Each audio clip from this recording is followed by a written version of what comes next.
for today's video ay pupunta kami ng Auckland. Minabuti na namin na early umalis para good mood pa yung mga bata.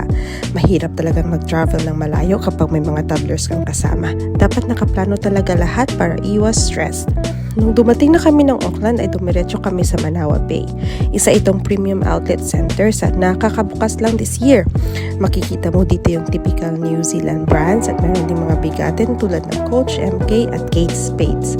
Yung mga brands sa Dressmart mostly yun lang din ang makikita mo sa website pala ng Manawa, yung listahan ng shops nila. May mga items naman talaga dito na mura talaga. Mostly up to 50 to 70% off yung mga bilihan at minsan may dagdag pa na discount sa mga clearance items. Pero kapag doon ka bibili sa mga big brands kagaya ng Coach, kahit naka-sale na yan, medyo masakit pa din sa bulsa kaya hanggang fit check na lang talaga tayo. Iba't ibang cuisine din yung makikita mo sa food court nila. Hindi man ito gaanong kalakihan ay talagang masasabi mo na okay na din. May playground and obstacles din sa labas ng food court para sa mga kids. So, ano sa tingin nyo? Sulit pa itong puntahan? Thank you for watching!